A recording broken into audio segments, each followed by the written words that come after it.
On était au halachot, au loi d'une personne qui fait la prière de Shehecheyanu. C'est quand il a quelque chose de nouveau, qu'il est content de le mettre, un habit ou quoi. Alors quand il met cet habit, on avait dit qu'il fait la prière Shehecheyanu. Merci à Hachem qui nous a fait vivre jusqu'à ce moment-là qu'on puisse profiter de mettre un habit. La halakha nous dit quand une personne a par exemple voilà, un nouveau talit. Il a un beau talit parce que c'est marqué Zéli Vanveu. C'est mon Dieu et je dois l'embellir. Et donc quelqu'un qui a acheté un beau talit, un nouveau talit. Alors il fait la bracha du talit, il est atef betitit. Et après cela, il fera la prière Shehecheyanu. Avant de mettre talit, il fera la prière Shehecheyanu. D'accord? Parce que pour remercier Akadosh Baruch. Pareil, ceux qui parlent, ils dérangent. Pareil, donc, pour un talit katan. Un talit katan qu'on met sur le corps, d'accord? Pardon, le talit katan, si vraiment c'est en laine, d'accord? En laine, ça veut dire que c'est la mitzvah de la Torah. Vous savez que dans la Torah, le meilleur talit katan, c'est en laine. La mitzvah, c'est en laine. Donc celui qui a un talit katan en laine, il pourra faire Shehecheyanu. Mais celui qui n'est pas en laine, il ne fera pas dessus Shehecheyanu. Par contre, quand une personne a des nouveaux téphilines, alors sur le téphilin, on ne fait pas Shehecheyanu. Pourquoi? Premièrement, bon, on va prendre la raison la plus simple, parce que les téphilines sont faits de cuir, et donc on a tué une bête pour ça. Et donc il y a quand même une petite peine dans tout cela. Donc c'est pour cela que les téphilines, on ne fait pas Shehecheyanu. Pareil pour les nouvelles chaussures, en général on ne fait pas Shehecheyanu en cuir, pour ça. Parce qu'il a fallu tuer une bête pour ça. D'accord? On sait qu'Akadosh Baruch Hu, il est Rahman, il est miséricordieux. Donc c'est pour cela que sur les téphilines, comme c'est fait en cuir, alors on ne fait pas Shehecheyanu sur les téphilines.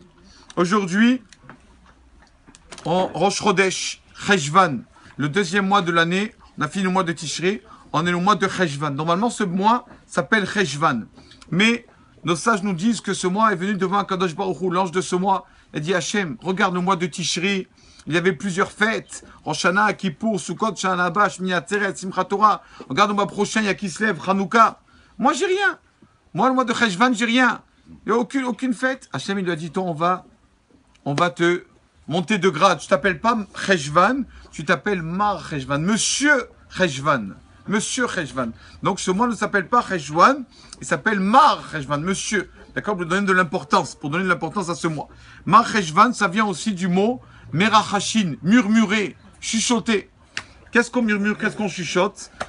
Et disent nos sages, c'est que on a encore dans la bouche, on a encore les airs des sichot, les airs des piyutim, Anenu, Adon Aselichot, etc. On a encore ces airs-là dans la bouche. On n'a pas encore complètement oublié le mois de Tishri. Mais Rachashin, nos lèvres, se rappellent encore de cela. Comment ça se fait que nos lèvres se rappellent encore des piyutim alors qu'on est au Sheshvan, on l'a fini? Parce qu'ils disent nos sages quelque chose de très important. Que Godel Ahana, car Godel Ashpa. Plus, de la même façon que la personne il se prépare à la chose, pareil, cette chose-là aura influence sur lui après. D'où on apprend cela? On apprend cela du Shabbat. Quand c'est qu'on commence à se préparer pour le Shabbat, à partir du mercredi, on se prépare pour le Shabbat. Ou pas? C'est pour ça que la Havdalah, on peut la faire jusqu'au mardi soir. De même qu'avant le Shabbat, on se prépare 3 jours. Alors la sainteté du Shabbat, elle reste jusqu'au maximum, jusqu'au mardi soir. À partir de mercredi, déjà on prépare Shabbat prochain. À partir de mercredi, on fait des courses, tout ça. Parce que on s'est préparé 3 jours avant Shabbat. On sait que le Shabbat se prépare 3 jours avant. Par exemple, quelqu'un qui doit préparer une croisière, par exemple. Alors il doit partir, il doit partir avant ces 3 jours. Il sait que son bateau va voyager pendant Shabbat. On se prépare au Shabbat depuis le mercredi. Le mercredi, on disait Shabbat Shalom. Donc, comme on s'est préparé 3 jours avant, alors 3 jours après, il y a la sainteté encore. Donc, pareil pour les fêtes. Par exemple, au Shana Rabbah. On s'est préparé depuis quand au Shana Rabbah, depuis quand? Puis Rosh Chodesh Elul. Donc, 51 jours avant, au Shana Rabbah, on s'est préparé. Donc, la sainteté au Shana Rabbah, elle reste aussi 51 jours après. Il y a encore la sainteté des fêtes, on est encore dans la sainteté des fêtes. Donc c'est pour là que ce mois il s'appelle Merachashin. On murmure encore, on a encore la crainte comme ça des sérotes et l'ambiance de la crainte de la Kadosh Baruch Hu. Bezrat Hashem qu'on ait un bon mois et qu'on avance dans la crainte de Dieu. Amen.